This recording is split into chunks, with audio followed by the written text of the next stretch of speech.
Good afternoon, guys, from Newcastle upon Tyne. You can see behind me there, but yeah, we're here to take the DFDS ferry all the way down to Ijmuiden in the Netherlands, and of course that is the port you want to sail to if you're heading for Amsterdam.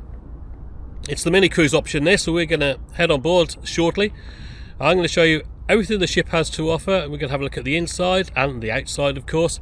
I'm going to tell you how much it all costs, and when we get to Amsterdam eventually tomorrow morning, we're going to have a little look around there as well. So why don't you come with us, as I will see you aboard. I decided to drive up to Newcastle to take the ferry, and parking is a 5-minute walk at the most from the terminal, and it's £12 per 24 hours or part thereafter. So the mini cruise is basically going to cost you £24 altogether. Take your ticket with you and pay at the machine inside the terminal on your way back. If you arrive by train, there are specific shuttle buses from Newcastle Central Station to the port here, and the price for that is £7 one way per adult. All prices were correct at the time of this recording. Walking to the departure lounge through this door here, it was about 14:40 when we arrived, and as you can see there were quite a few people here already. Check-in desks were over to the right here, the freight drivers were queuing up on the left, and foot passengers form a queue to the right. It was a very easy process of just showing our booking reference and passports. And I will point it out here that we hadn't pre-booked any meals online prior to this trip, but we did have the opportunity to do just that at the check-in. The meals were a big talking point on this cross, and I'll show you our experience and discuss the pros and cons a little bit later on. We decided to purchase a meal for two in the buffet restaurant, the Explorer's Kitchen, for the way out, as we were told at the check-in that it would be cheaper to do this now than on board. The price came to £53.80 for two, and that's £4 more than booking it online in advance. Well, the check-in experience was pretty good though, all in all. The departure gates open well ahead of sailing time, and it's a quick security document check again. We're through to a bus gate, I guess you could call it, and that takes us round to our waiting ship, which for this afternoon's sailing would be the DFDS King Seaways. Right guys, so we are through security, passport control, border gates 3 and 4, and we're heading down the gangway, I guess you could call it, to the ship. Nice and easy. Only about 10 minutes really in the queue. So once we get on board, I think we're going to head straight for our cabin, and we'll have a little look at that. Entering through the side of the ship here, our cabin number is checked and we're pointed in the right direction, which in our case was up the stairs to the guest service centre on deck 7, then up the stairs once more to deck 8, which was where our cabin was, a 2-berth double, number 0817, right on the corner by the stairs.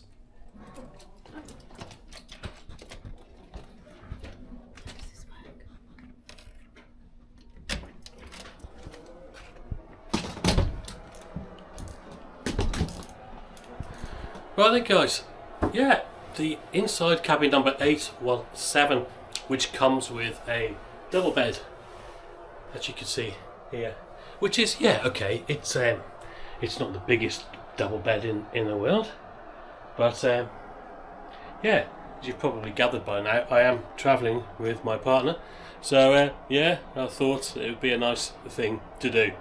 So it makes a change from bunk beds, doesn't it? And it's not too bad. I mean, there's not much in here. So, you're looking at the mirror there, which is absolutely fine, with a couple of European style plug sockets there, a small stool if you want to sit there and look at yourself in the mirror. And that's quite a neat touch, isn't it? The bin is kind of like partitioned off so that you can do your recycling, which is a nice touch. And a couple of lights at the head of the bed, and one bedside table. Right, let's have a look at the bathroom. I haven't been in here yet, and this is very much your standard ferry kind of toilet bathroom. Toilet there, the shower. Well, it's a ferry shower, isn't it? I should be trying that out a little bit later on. What's going on? There is soap in there, I can quite see. The towel rails, absolutely fine, and the towels are there. And that's about it really for the cabin. There's plenty of choice of cabins on this ship. What we're going to do is have a little look around the ship before we depart, and it's worth mentioning that boarding was at 14:45 for a 1700 hours departure, and that's good, isn't it? Because, and I've mentioned this on previous videos, it's like, what is the point in keeping passengers hanging around the terminal waiting for a bus which leaves 30 minutes before the ship's due to sail, when you can get everybody on board as soon as you can, get them spending money on the ship? That's what you want, isn't it, as a company? So yeah, full marks to DFDS for that. I'm going to be spending a bit of money as a result, and yeah, come with me and we shall have a little look around. There are handy maps of the ship, as you would expect of course, dotted about the public areas. It's a big ship this, isn't it? Also note that as soon as you board, you're on Dutch or German time, 1 hour ahead of GMT. Now remember that for meals, because you will be given a time in the restaurant when you book. So yeah, staying on deck 8, port side, moving towards the stern, we have the navigator's pub with comfier seating by the windows here. And yeah, it looks like it was set up for probably an acoustic singer, I would say, once the ship had got underway. And the bar is here on your left as you walk through to the next area, the coffee shop called Coffee Crew. Now, it's branded as a Starbucks this, but yeah, disappointedly they didn't have proper coffee machines, you know, like you would get in a proper Starbucks. It was a good place for snacks and light breakfast though, I thought. Just to the rear of that was a kids' playroom, which was busy, and I didn't film it for obvious reasons. And still on deck 8 we have the North Sea Bistro, which is the a la carte restaurant on board. 2 courses £38.90, 3 courses £42.50 per adult. Moving down to deck 7, we are at the guest service centre with a picture of the captain proudly saluting all on board. We'll get to meet him later, and I can tell you personally he's a very nice chap. And all the staff manning the desk here were extremely friendly and helpful in my experience. You can get visual information on things like bus transfer times here, and various other stuff like what's on at the cinema, what time it's on and how much it costs. Yeah, pleasant area this, made all the more interesting with all these model ships displayed at various points. Well worth a look at these are. Have you been on any yourself? Which ships' routes would you recommend? Let me know in the usual way. The main shop on board is also on deck 7, the duty-free sea shop. It is large and well stocked, and you'll find everything you need here for the crossing, including, I was pleasantly surprised to see, some whisky tasting, and yeah, this was very popular. I had a go, of course, with a wee dram of Highland Park, a reasonably priced single malt this, and it went down very well. Mind you, there's some expensive stuff on the shelves here. How much do you reckon this 1988 Jura single malt was? That's right, just £765.32 of your British money. There's also quite a lot of Lego for sale, my other favourite pastime, and an extensive clothing section. The rest of deck 7 is mainly taken up by the buffet restaurant, and yeah, prices were slightly more expensive on board than purchasing at check-in. Well, not much more though. I would advise booking online if you've already decided what you're going to do. I will have a look at what you get when we eat later on, but for now it was time to head up the stairs, about as far as I could go actually, and out onto deck to watch our departure. And let me tell you now, there was plenty of deck space to choose from.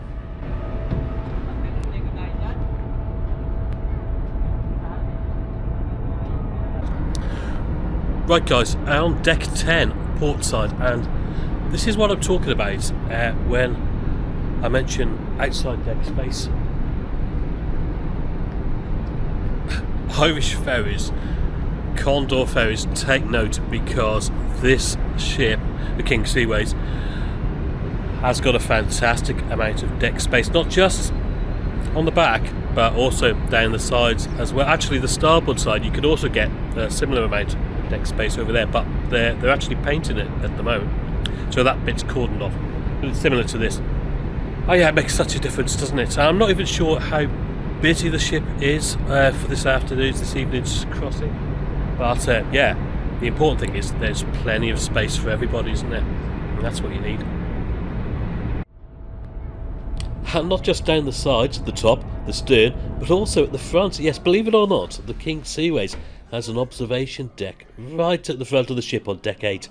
It takes a bit to find, but in my opinion, it's the best outside spot on the ship, and ultimately, All this says to me is that whoever designed the ship was actually thinking about what passengers want from a journey and not just how many cars and lorries they could squeeze on.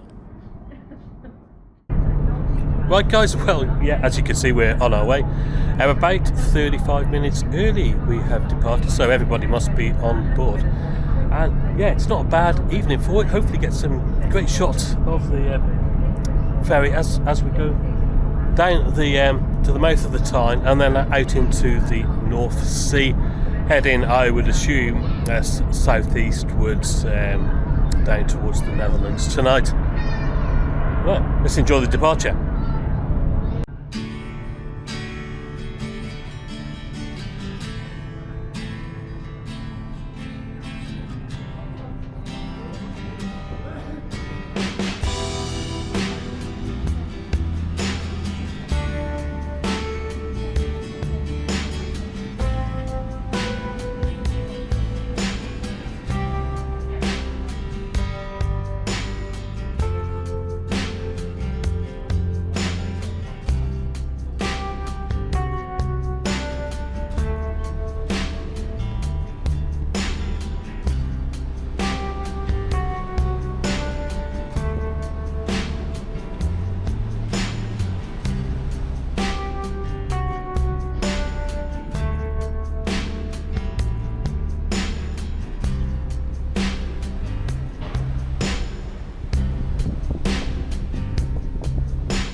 This observation deck on deck 8, right at the front of the ship, absolutely fantastic, isn't it? And you know what, it's so quiet. We've probably been at sea now for, well, 45 minutes, something like that, maybe an hour, and we're not far off the coast of England, and yeah, it's so quiet, and the sea's quite calm, and hopefully it's going to remain so for the rest of the trip. Yeah, the captain had actually been on the PA with details of the sea conditions, which were wind 3 to 4 moderate northwesterly, a bit of a swell, but calming down during the night. This was reassuring, and yeah, I was looking forward to a lovely calm crossing. Now, as we wander around the extensive deck space on the MV King Seaways, I'll tell you a little bit more about what you can expect on this crossing, and a whole lot more about the ship too. Well, firstly, it's interesting to note that in the first part of the journey anyway, we're not that far away from shore. You may well get a mobile signal for some time, but don't count on it. As always, I would recommend switching your phone to flight mode to avoid accidentally connecting to the ship's expensive maritime mobile. I did check out the Wi-Fi prices. There are no free sessions available, unfortunately. You do have to pay to connect. Prices start from €5 for an hour, all the way up to €26 for 44 hours, which I'm assuming covers the crossing there and back, as there is no actual ability to pause your Wi-Fi session. And I did have to use the Wi-Fi on the way back, as I'd forgotten to pay my Tyne Tunnel toll. Watch out for that one if you're travelling to Newcastle by car. I accessed the Wi-Fi easily enough from the cabin, and yeah, it was fine, but yeah, an expensive tunnel journey that turned out to be in the end. Now, just below the observation deck I was standing on earlier is the Orca Wildlife Centre, deck 7. You got lots of information here on potential sightings and where to look and what to look for along the route. There is also some very comfortable seating with great views over the bow of the ship. It's a lovely quiet space, this, and yeah, I'm not sure that many people know about it. I mean, to get to both here and the observation deck, you have to walk past rows and rows of cabins, and yeah, they are a bit hidden away as a result, but yeah, the positioning of the cabins are certainly on decks 7, 8 and 9. They're towards the front of the ship and are not above or below any of the public spaces. And you can see this quite clearly on the ship guide, which details all the cabin locations, including some right in the bowels of the ship on deck 2. This is where they put all the French exchange students, by the way. But yeah, it's well thought out, really, isn't it? And like I said before, we were in cabin 817, right on the corner on deck 8, but we didn't get any noise. So if you're a light sleeper like me, you should really benefit from the cabin layout on this ship. So the next part of the ship was deck 9, where you will find most of the entertainment. And we've got 2 cinemas up here. Looking on an old deck plan, well, that seemed to indicate they used to be right at the bottom of the ship on deck 1. Imagine that. Much more convenient up here, though, I suspect. We have arcade machines here and slot machines if you want to gamble. And when you've run out of all your money, you can get some more with this handy cash machine located nearby. Now, there's no spa on board, unfortunately, but you could still get a kind of massage from these chairs. It's not quite Bangkok, though, is it?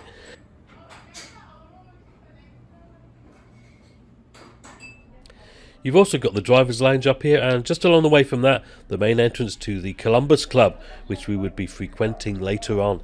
And there's another separate bar, the Compass Bar, on the port side too, if you want a bit of a quieter area to drink in. And one other inside space to tell you about, the Commodore Deluxe Lounge at the front on deck 10, which I believe is for the exclusive use of passengers with Commodore Deluxe cabins only. Nobody else is allowed in, no, not even me. So continuing upwards, you have to head outside the gate to deck 12, where you have the Sky Bar, and that also doubles as the helicopter winch point. Well, it wasn't open at the time of our crossing, but I could definitely imagine being sat out here on a warm evening and a calm sea, having a few drinks. And if you don't want to be up here, well, try one of the other decks below. Again, it makes such a difference having lots of outside deck space on a ship, doesn't it? Even on a cooler autumn night, I was much happier out here without a drink than inside staring through a dirty window.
Right then guys, well, yeah, I hope you enjoyed those shots of the outside space and some of the scenery as well, and I think you'll agree that the outside deck space on this DFDS MS King Seaways is absolutely fantastic. Just what you need. You can imagine in the summer, can't you? There'll be loads of people out here, but it's pretty quiet and it's getting a little bit cold. The light's faded a bit, so I'm going to head inside now because it's almost time for dinner, and I'm going to show you what that's like as well. So I'll catch you in the restaurants. Right guys, so yeah, we are in the Explorer's kitchen and we reserved the table at 8:30, 20:30 ship time was when we were allocated the table, and we have it allocated for an hour and a half. I think they're quite strict on it as well. Anyway, so Joe, what have you gone for then? The vegetarian option? Well, I've just picked what I could find. So I've got two sorts of different vegetables and some lentil dal and chips and an almond bread. So I don't know, I'll go back and have a bit more of a look after. Do you think there's plenty of choice? Not that much choice, no. In terms of what you get for the money? Yeah. For myself, well, spicy chips and some kind of salad, some pork and some turkey in a mushroom sauce.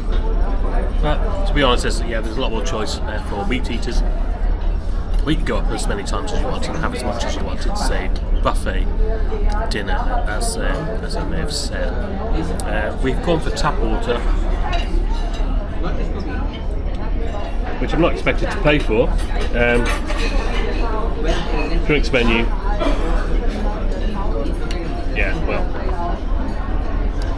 typical ship prices really, but not too bad overall. I'm going to tuck in anyway, and yeah, we'll see what else comes out.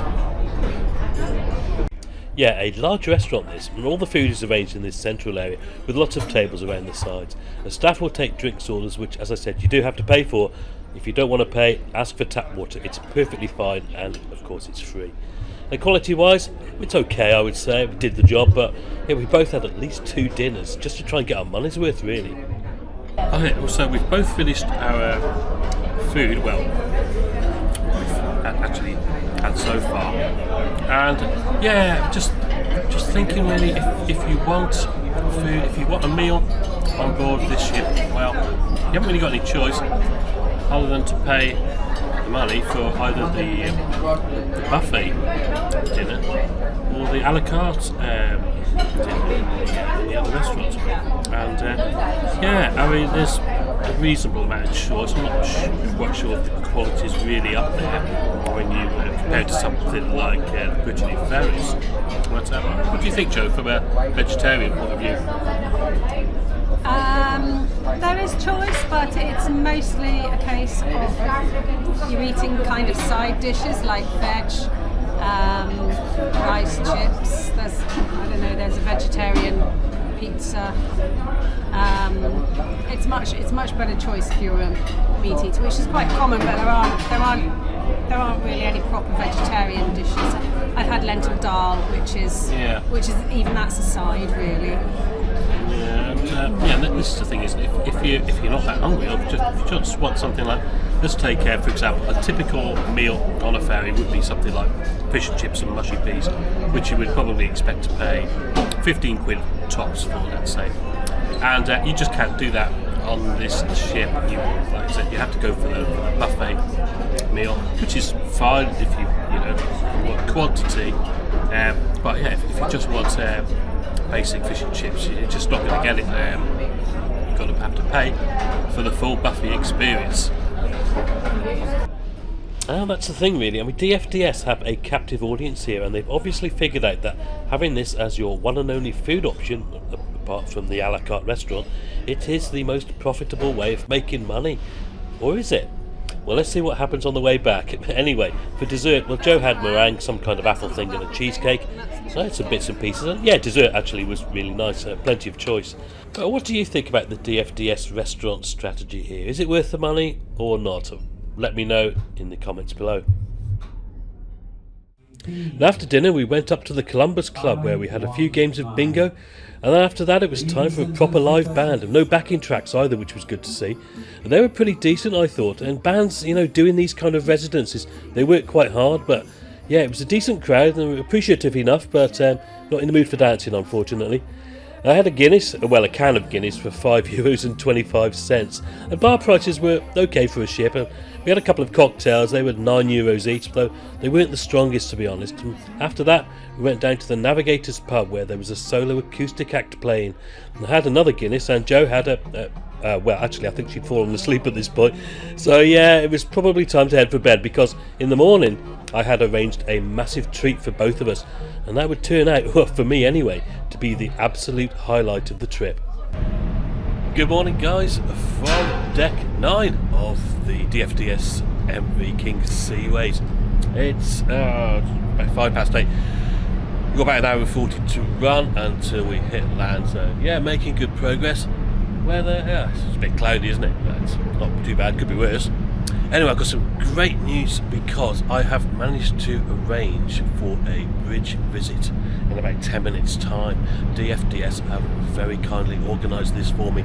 I'm going to be taking you up there. I've never been on the bridge before, so I'm a little bit nervous, to be honest. So I'm not quite sure what to say. But yeah, we're going to head on up there, and hopefully I can take a couple of shots at the same time. So absolutely fantastic. I'm totally, properly looking forward to this. So come with me, and I'll see you up there in a bit. 2 engines here. We actually have 4 engines, but we have 2 propeller shafts. So the 2 engines are linked together into one propeller shaft. Ball thrusters, autopilot and manual steering. And this is our conning display where we can see all the outside effects on the ship, like the wind and how deep the water is. I've got to say, it was an absolute privilege to be allowed up here. I didn't film too much, and obviously I did ask permission before doing so. But yeah, we were up there a good 30 minutes chatting away, and we met the captain who came out, and he was like really welcoming, and I learnt lots of technical stuff about the ship, and especially things like the navigational technology that they use. And it feels a lot like an aircraft with its autopilot settings and waypoints. It's absolutely fascinating. And the other thing I took away from the visit was how proud the crew are of their ship, and not just the captain and his officers, but yeah, the whole crew. And yeah, I just want to say again a massive thanks to all of them for being so welcoming. It was an absolutely brilliant experience, and yeah, one I will never forget. Right guys, so yeah, we're just coming into port now. What did you think of that up on the bridge? It's just up there actually. Yes, absolutely fantastic one. Massive thanks to DFDS and the captain and the crew on board for allowing me up there and allowing me to take a few shots as well. Absolutely brilliant. And I reckon we've probably got about half an hour still, maybe not quite that, before we dock. We're on schedule. When we get in, we're going to be catching a bus, I believe. The bus takes us into the heart of Amsterdam. So I'm going to show you that as well, of course, and yeah, finish my coffee. And the weather's not bad either, is it? Let's explore a little bit of Amsterdam. Come on. Yes, the port of Ijmuiden. I'm going to pronounce it like that, although on this journey I'd also heard it pronounced Ijmuiden, Ijmuiden, etc. I'm sure you'll correct me if I'm wrong, but yeah, make sure you've got it right first. Anyway, it seemed quite tight here as the ship actually performs another 180-degree turn to come alongside the dock facing back out to sea. And there are lots of things to see here if you like ships and ports. By the way guys, if you're enjoying this video and you do love to laugh at my pronunciation, I would really appreciate it if you could consider subscribing to the channel. It's totally free to subscribe, doesn't cost you anything at all, but it really helps me out if you do. And also, if you click the little bell, you'll be notified every time I release a video. There are lots of videos on this crossing, you can imagine, but as you've just seen with the bridge visit, I hope this one is a little bit different. I really appreciate your support, and thanks very much in advance. The ferry terminal is right here next to the ship. The buses are positioned just to the right of the building, and it's about 5 minutes down this walkway onto passport control. And then it's through to the waiting buses. It's very well organised this. You just show your booking details to confirm you've prepaid both ways. Cost for the bus transfer to Amsterdam there and back was £9 per person at the time of this video. And once you're aboard, you just wait for the bus to fill up and you're off. Travel time should be about 30 minutes, though we were on it for around 45 minutes I reckon. Some interesting things to see on the way again if you like shipping and industrial zones. And it wasn't long before we were in the centre of Amsterdam.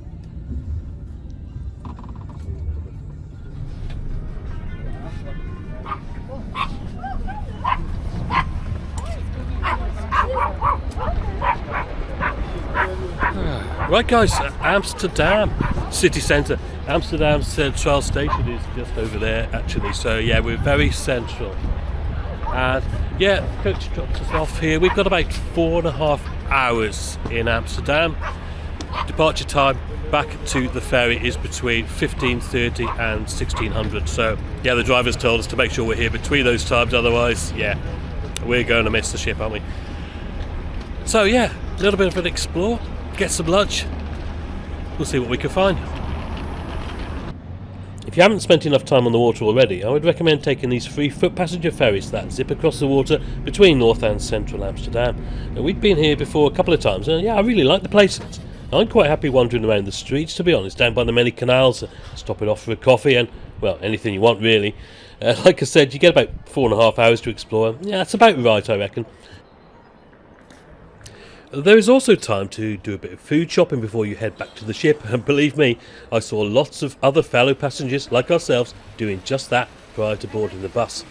You see, Well, rather than spending another 60 quid or so in the buffet restaurant on the return crossing, we'd simply decided to spend about a third of that in an Amsterdam supermarket instead. And yeah, this is where maybe DFDS haven't got it quite right. Now, by restricting meals on board to buffet or a la carte restaurants only, well, some people are deciding they don't want to spend that amount of money both ways or even at all. They're obviously aware of this DFDS, hence the signs in public areas.